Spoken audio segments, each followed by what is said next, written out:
Hai, ini video presentasi kami dari kelompok 1 yang beranggotakan 5 orang. Saya sendiri Ahmad Ibi, ada Anissa Kumaira, ada Nur Hikmah, ada Muhammad Aldur Yazmi, dan yang terakhir ada Tresya Olga Gunawan. Untuk presentasi kali ini, tolong simak baik-baik ya. Terima kasih. Jika pendidikan merupakan upaya menumbuh kembangkan potensi individu agar menjadi individu yang dewasa, pendidikan kewarganegaraan adalah merupakan upaya menumbuh kembangkan modal sosial untuk membangun negara bangsa. Itulah tadi pendapat Profesor Dasim Budimansyah mengenai pentingnya pendidikan kewarganegaraan. Jadi, seberapa pentingnya sih penerapan ilmu pendidikan kewarganegaraan dalam kehidupan kampus itu? Dalam pelajaran pendidikan kewarganegaraan, khususnya pada jenjang perguruan tinggi, kehidupan kampus dikembangkan sebagai tatanan sosial yang kondusif atau memberi suasana bagi tumbuh kembangnya berbagai kualitas pribadi mahasiswa. Mahasiswalah sebagai bagian integral dari masyarakat yang perlu dikembangkan sebagai pusat pembudayaan dan pemberdayaan peserta didik sepanjang hayat yang mampu memberikan keteladanan, membangun kemauan, dan mengembangkan kreativitas peserta didik dalam memproses pembelajaran demokratis. Jika pendidikan kewarganegaraan ini penting dalam kehidupan kampus atau perguruan tinggi, maka mata kuliah pendidikan kewarganegaraan ini harus berfungsi sebagai wahana kuliner pengembangannya karakter warga negara Indonesia yang demokratis dan juga bertanggung jawab. Melalui pendidikan kewarganegaraan melalui sekolah maupun juga perguruan tinggi perlu dikembangkan lagi sebagai bentuk pusat pengembangan wawasan, sikap, keterampilan hidup dalam demokratis.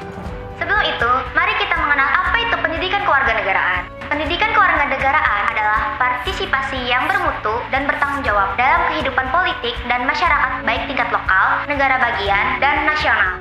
Lantas, apa tujuan dari pendidikan kewarganegaraan itu? Tujuan dari pendidikan kewarganegaraan itu sendiri adalah membina moral yang diharapkan dan diwujudkan dalam kehidupan sehari-hari, yaitu perilaku yang memancarkan iman dan takwa terhadap Tuhan Yang Maha Esa dalam masyarakat yang terdiri dari berbagai golongan agama, perilaku yang bersifat kemanusiaan, yang adil dan beradab, dan perilaku yang mendukung kerakyatan maupun mengutamakan kepentingan bersama di atas kepentingan perseorangan dan golongan, sehingga perbedaan pemikiran, pendapat, ataupun kepentingan diatasi melalui musyawarah mufakat, serta perilaku yang mendukung upaya untuk mewujudkan keadilan sosial bagi seluruh rakyat Indonesia. Tujuan dari pendidikan kewarganegaraan sudah dijelaskan oleh Saudari Hikmah. Jadi, apa itu tujuan umum dari mempelajari ilmu pendidikan kewarganegaraan? Tujuan umum mata kuliah pendidikan kewarganegaraan ialah mendidik warga negara agar menjadi warga negara yang baik, yang dapat dilakukan dengan warga negara yang patriotik, toleran, setia terhadap bangsa dan negara, beragama, demokratis, dan Pancasila sejati. Itu menurut pengertian dari Kemantri.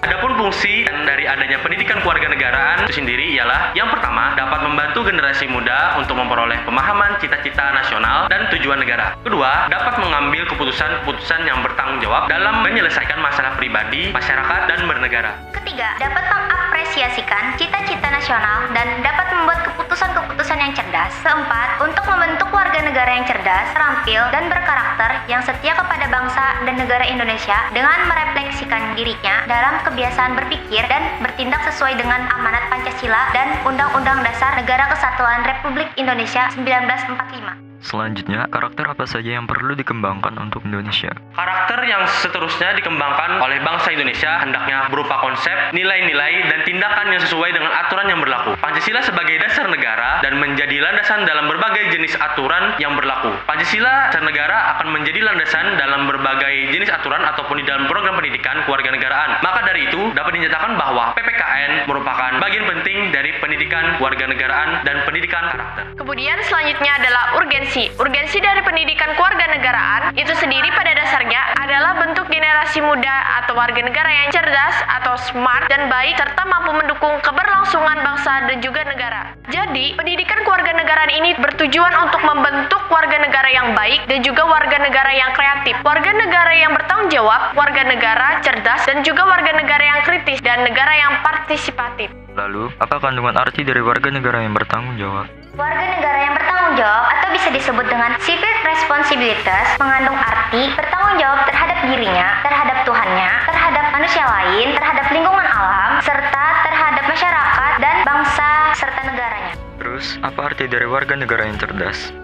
Warga negara yang cerdas atau bisa disebut dengan civic intelligent dalam arti cerdas secara moral, secara spiritual, dan cerdas secara emosional. Nah, itulah sekilas ilmu yang dapat kami berikan tentang pendidikan kewarganegaraan. Semoga ilmu tersebut bisa bermanfaat bagi kita semua. Terima kasih. Dapat kita simpulkan bersama bahwasanya pendidikan kewarganegaraan merupakan mata kuliah yang multidimensional. Pendidikan kewarganegaraan bukan hanya menekankan kepada aspek kognitif saja, melainkan juga pendidikan karakter bangsa, nilai moral, kecintaan terhadap tanah air, pendidikan politik, dan kesadaran hukum. Mengingat hal tersebut, maka perlu diajarkan dari tingkat pendidikan dasar sampai kepada pendidikan yang paling tinggi karena mengingat misi dan tujuan pendidikan kewarganegaraan, yaitu membentuk karakter warga negara yang baik.